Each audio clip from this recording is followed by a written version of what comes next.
Como anda o funcionamento do seu intestino?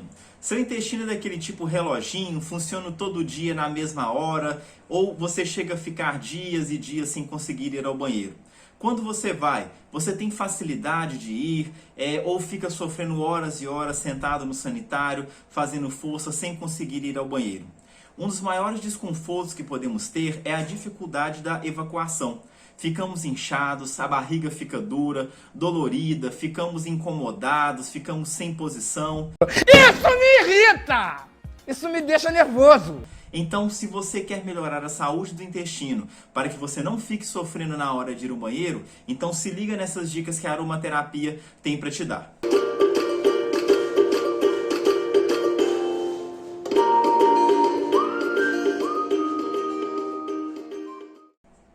Olá pessoal, bem-vindo ao canal Óleo de Saúde, um canal que foi criado para levar até você informações simples, descomplicadas e relevantes sobre os óleos essenciais. Então, se você é novo aqui no canal, seja muito bem-vindo, fique aqui com a gente para curtir os conteúdos e conhecer mais sobre o mundo dos óleos essenciais. Compartilhe esse vídeo, se inscreva e fique atento porque sempre tem conteúdo novo aqui para a gente levar essas informações a todas as pessoas. Bom, voltando ao assunto de hoje, as questões intestinais, elas geram muito problema, muito desconforto para a gente e precisam ser muito bem avaliadas, porque existe uma importância muito grande do intestino na nossa vida. É isso mesmo.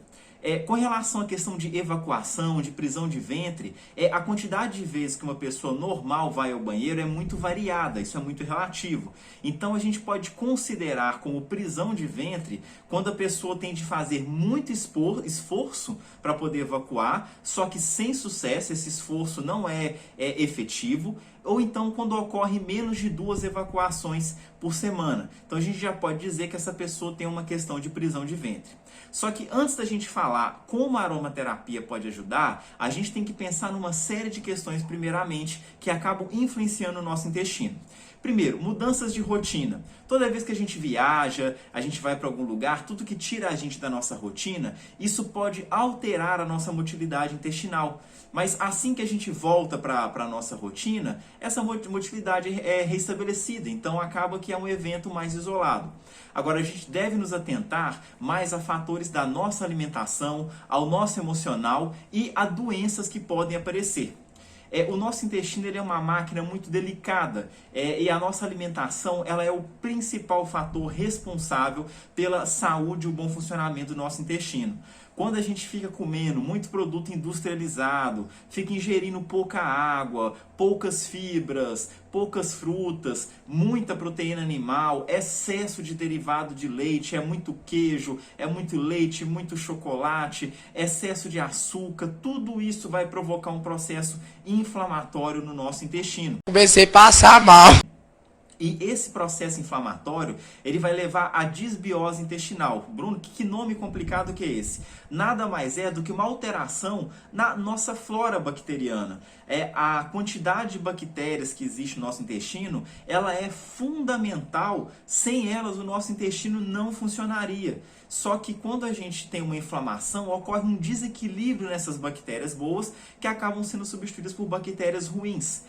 Isso também vai levar a fissuras, espaços na parede intestinal, ou seja, as células são muito juntinhas, muito agrupadas. Com o intestino inflamado, essas células começam a abrir espaços e por esses espaços podem passar bactérias patogênicas ou até mesmo as próprias bactérias que são boas para o nosso intestino, quando elas saem do intestino, elas deixam de ser. Então, o nosso intestino permeável, ele fica muito mais sensível a toxinas nocivas que podem passar por ele, altera a produção do muco, também protetor do nosso intestino, provoca uma inflamação generalizada no nosso corpo e faz com que o nosso intestino fique totalmente alterado. Seu funcionamento pode ficar mais lento ou até mesmo pode dar diarreias e infecções intestinais bem ruins. Então, dessa forma, não se esqueçam, o primeiro passo para um bom funcionamento do intestino começa com o que comemos. Não adianta eu ficar utilizando o óleo essencial para tentar recuperar o equilíbrio do meu intestino se eu continuo agredindo o meu intestino. Se não houver uma mudança de comportamento, uma preparação para que eu possa preparar o campo para que o óleo essencial possa fazer o seu efeito, isso fica muito complicado. E eu já falei sobre isso num vídeo anterior, onde eu explico como eu curei as minhas alergias, melhorando o meu intestino. Eu vou deixar o card aqui em cima para vocês acessarem esse vídeo também. Além da nossa alimentação, a gente deve cuidar muito do nosso emocional. A gente tem que aliviar a ansiedade, estresse, pois eles também retiram todo o equilíbrio do nosso corpo. Eles também provocam inflamação, provocam alterações hormonais, alterações de neurotransmissores, alteração no nosso cérebro. E isso provoca um desequilíbrio completo no nosso metabolismo, afetando os nossos hormônios e afetando também o nosso intestino. A gente também já tem vídeo aqui no canal falando como lidar com estresse, com ansiedade. Se você não viu esses vídeos ainda, você está perdendo informações importantíssimas sobre o cuidado da sua saúde. Então, assim que acabar de ver esse vídeo, corre lá e vai assistir o vídeo de estresse e de ansiedade também. Atividade física, todo mundo sabe que exercício físico é fundamental, melhora a circulação, melhora o metabolismo das gorduras, dos açúcares, melhora o nosso sono, pois o sono ele também ajuda a eliminar os radicais livres que são responsáveis pelos danos à nossa célula. Então, partindo do princípio que você já está ciente de todas essas mudanças, que você tem que fazer o seu papel para preparar o terreno para a ação dos óleos essenciais, vamos ver então quais são os óleos essenciais que a aromaterapia nos apresenta para poder melhorar a motilidade intestinal, ou seja, melhorar essa questão de prisão de ventre. Quando pensamos em constipação intestinal, os óleos cítricos serão sempre uma excelente pedida. A gente pode utilizar o limão siciliano, o limão Tahiti, laranja doce, toranja, mandarina e vários outros óleos essenciais. Eles têm o limoneno, e o limoneno presente na sua composição, ele altera diretamente a motilidade do intestino, além de ajudar a combater gases, estimular a secreção da bile. A bile é fundamental para uma boa digestão dos alimentos, ela ajuda a quebrar a gordura e também vai melhorar as cólicas intestinais. Hortelã-pimenta, ele é um óleo muito bom. Quando a gente pensa em desconforto ou alteração intestinal, o hortelã-pimenta sempre é uma boa pedida. É claro que existem contraindicações, mas se você não tem contraindicação ao uso dele, ele é um óleo que vai poder te ajudar muito. Além de influenciar diretamente a mobilidade do intestino também, o hortelã-pimenta ele consegue regular tanto a diarreia quanto a prisão de ventre. Auxilia na eliminação de gases, nessa sensação de inchaço, de cólicas, e é um dos óleos recomendados para pessoas com síndrome do cólon irritável. O gengibre também é um queridinho para as questões intestinais. Ele também influencia na motilidade intestinal e também atua tanto como laxante ou para reduzir a diarreia também, assim como também gases, cólicas e náuseas. Também é um óleo excelente para enjoo também. Cheirar o gengibre, inalar ele, alivia muito a questão de náuseas e vômitos também. O óleo de funcho, muitas pessoas conhecem ele como erva doce, só que ele não é a erva doce tradicional, é o funcho doce que a gente chama. Ele auxilia no controle do esvaziamento gástrico, ou seja, no controle do esvaziamento do nosso estômago, e ele também regula o nosso trânsito intestinal. Ele também vai ter um efeito laxativo ou também antidiarreico, dependendo da necessidade. E ele também vai ter o seu papel de auxiliar em cólica, gases, sendo também outro óleo, assim como hortelã-pimenta, indicado na síndrome do intestino irritável. Manjerona é outro óleo também que ajuda a equilibrar o peristaltismo e vários outros sintomas intestinais. O limão, assim como o limão siciliano, a manjerona também ajuda no controle do pH do estômago. É importantíssimo que seu estômago se mantenha com um pH ácido, porque quando esse ácido chega no duodeno, ele passa do estômago e entra no intestino, essa pH ácido é importantíssimo para a liberação da bile e das enzimas intestinais. Se ele não chega a ácido, essas enzimas não vão ser liberadas e a sua digestão também será prejudicada. Então, muito cuidado aí, o pessoal que fica tomando muito omeprazol, muito medicamento para diminuir a acidez do estômago, tomar cuidado, porque a acidez estomacal ela é fundamental para um bom processo de digestão e absorção de nutrientes no intestino também.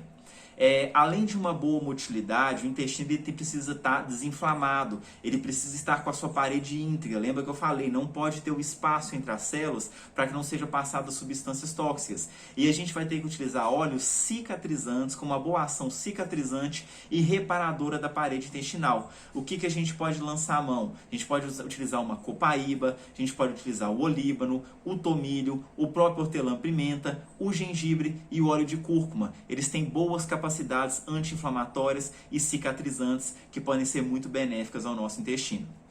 Além disso, uma boa microbiota. Eu falei das bactérias que ficam em simbiose, que ajudam o nosso intestino a funcionar. É preciso combater a disbiose, ou seja, essa alteração das bactérias da nossa flora bacteriana, porque isso também é fundamental não só para o funcionamento do intestino, como também para a nossa imunidade. A gente não pode esquecer que o intestino ele é um dos principais agentes do nosso sistema imunológico também, evitando que a gente fique doente. Então aí a gente vai lançar a mão de óleos como melaleuca, orégano, cravo, tomilho. Eles vão ajudar a eliminar micro-organismos nocivos, deixando apenas as bactérias boas. Por quê? Esses óleos têm uma capacidade fenomenal que eles conseguem identificar nas bactérias patogênicas proteínas, receptores que as bactérias boas não têm. Então ele consegue atacar somente as bactérias patogênicas. E isso faz com que a nossa flora intestinal ela fique saudável. Com relação às formas de uso, quando a gente fala de prisão de ventre, o uso pode ser tópico ou por ingestão. Lembrando que o uso tópico ele deve ser adotado para uma melhor motilidade e ele deve ser feito diluído em óleo vegetal carreador. E você vai massagear a sua barriga, a região do abdômen, sempre no sentido horário, no sentido do relógio, porque esse é o sentido do trânsito intestinal. E quando a gente tem alterações da microbiota, infecções intestinais, a gente vai recomendar a ingestão por cápsulas gastroresistentes ou ácidos resistentes. Elas vão conseguir passar pelo nosso estômago, elas são resistentes ao pH ácido do estômago e vão abrir no nosso intestino, liberando toda a potência do óleo. E lembrando que a cápsula ela tem que ser ingerida, além do óleo essencial dentro da cápsula, você tem que colocar um óleo vegetal, para que quando essa cápsula chega, ela abra no intestino, aquele óleo presente na cápsula ajude também a liberação da bile.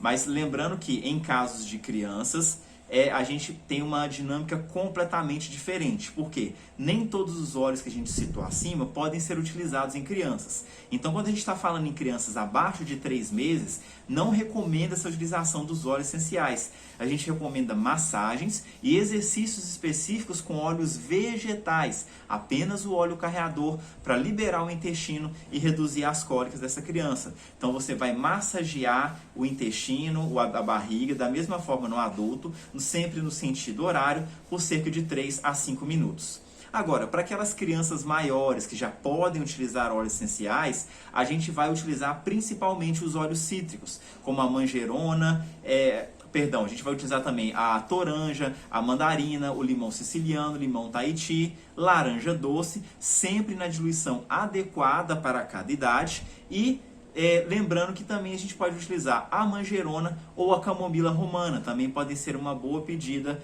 para esse público infantil. E lembre-se, criança não é igual a adulto. Você tem que ter conhecimento da utilização do óleo em criança, conhecimento das diluições. Se você não tem esse conhecimento, estude, busque, procure informação ou então consulte um aromaterapeuta para que você possa utilizar o óleo essencial na sua criança com segurança, ok? Isso vale sempre para adultos também, pois como eu sempre digo, óleos essenciais, eles são naturais, mas eles contêm substâncias químicas que contraindicam o seu uso em determinadas situações. Então, pessoal, lembre-se sempre, a aromaterapia ela pode ser uma solução natural para problemas, desde mais complexos até simples, como uma prisão de ventre. Contudo, é preciso que você faça a sua parte. A aromaterapia ela não é um milagre. É preciso que você utilize da forma correta e quando você faz uma alimentação saudável, exercícios físicos, mudança de hábito de vida, você cria um terreno favorável para que a ação dos óleos possa ser potencializada e eles agem em sua totalidade, ok? Pessoal, recado está dado. Se você gostou desse vídeo, eu peço que você deixe o seu curtir. Toda vez que você curte, o YouTube ele compartilha e entende que esse vídeo é interessante e leve esse conteúdo para mais pessoas. Vamos compartilhar para levar o conteúdo dos óleos essenciais para cada vez mais pessoas, para que a gente possa difundir esse conhecimento, ok? Peço que você se inscreva aqui no canal e siga a gente também no Instagram, @óleo de saúde, para que você também não perca nenhum conteúdo. Muito obrigado a todos, para você que assistiu até aqui, um grande abraço e até o próximo vídeo.